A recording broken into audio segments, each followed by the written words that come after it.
uminom ka ng kapirasong tubig, nakadalawang laro ka, ang hirap yan siya. It's just drinking water for the entire 1.5 day. Hindi lang po Yeah. isang araw. More than a day.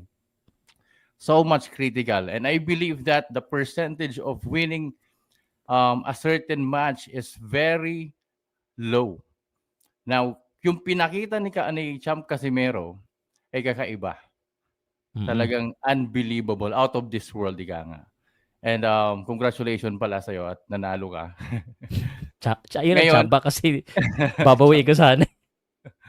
ngayon, kahapon, sinabi mo sa lahat ng mga taong nanonood sa'yo at sa lahat ng Pilipino, at hindi lang Pilipino, na wala na siyang tsansya kay Inoue.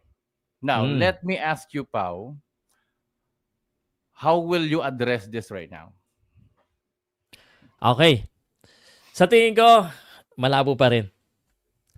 Kasi nadagdagan rin ako dito sa sinabi kasi ni yung taga Japan na hindi daw nila nagustuhan yung way issue. So, malabo talaga.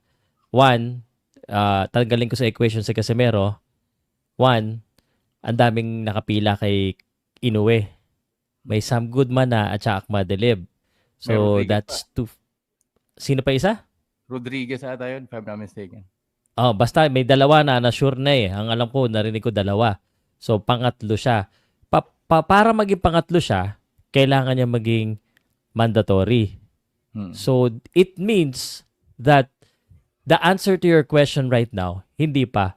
He might need a real fight from a real contender in order to get that fight. So, ang pinakamaganda dyan na kasagutan in order for that to happen is he needs one more fight. Again, siguro yung mga tinalo ni Naoya Inoue, yung mga number 1 contender, para siya yung maging number 1 contender. Kasi ngayon, kahit na nakarank siya, I think number 6 siya sa WBO, he needs to fight maybe not Sam Goodman kasi nandoon na si Sam. Sino ba sa WBO? Like, Calames Martin, Murujo Nakmadilib, ay kaso, next na rin. Yeah. Yung Cardenas, kung sino po yung nakasunod para siya yung wala nang choice. Just for the business side, for the kumbaga wala na kasi sabi nga nila sa Japan hindi pwedeng paangas-angas mo. Tapos medyo nakaka-disappoint talaga yung timbang for Japan kasi hindi naman sila katulad natin eh.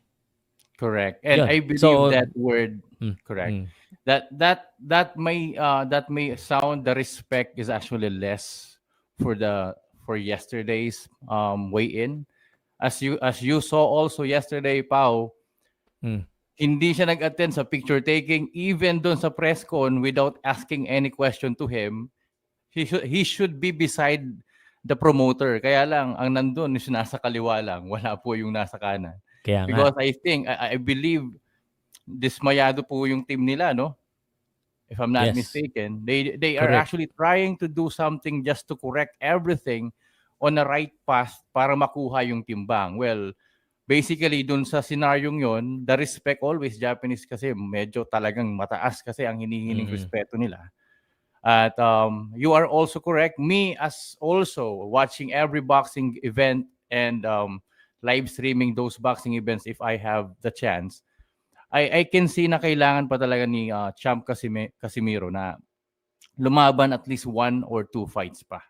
Just to prove kailangan i-prove hindi lang sa kababayan natin, but also not only his promoter but the other promoters as well. Kasi hindi lang naman, hindi magiging, hindi pwedeng maging statement kagad yung isang panalo. Kasi unang-una, hindi naman talaga mataas na kalidad yung nakalaban niya. If I'm not saying it correctly. You're correct. I did say that. Kaya nga, kasi meron ako dito. Sabi ko, pag 100, matik kasi meron. You're correct. Now, you mentioned na si Akmadilib malabo kasi ito. Para sa akin, labanan siguro niya itong si Goodman. If in case Goodman's promoter or itong si Masayuki Ito can be able to obtain that fight, that will be another great fight. And that might be also earn a lot of money for those promoters. Nakapila na si Goodman tsaka si Akmadilib, bro. December na yata si Goodman. Kasi ang mangyayari dyan, Pao, malayarin dito, umakyat na lang siguro si Casimero sa 126. doon na lang sila magtagpo. Abangan Pwede niya na naman sa kaso alanganin na siya sa 126. Ang ganda ng lakas niya dito eh. sa Kung bagay. condition siya. Pero paakyat na rin kasi ito si Inoue. Yun lang siguro sa tingin ko. Pwede. Sinabi ko naman eh. That is my prediction na lang. Doon na lang sila, magsalubong na lang sila sa 126, mag-prefer na si Casimiro sa 126 or else, mauunahan siya, umakyat ni Inoue, tapos maghahabol na naman siya. The age matter right now. Thank you sa opinion mo. Yan yung mga ganyang opinion. Diyan, nagagalit sa akin ng mga tao. Buti ikaw ang nagsabi. Sa lahat ng mga Filipino, we need to trust always. Yeah. Sa lahat ng pustador, it's up to you.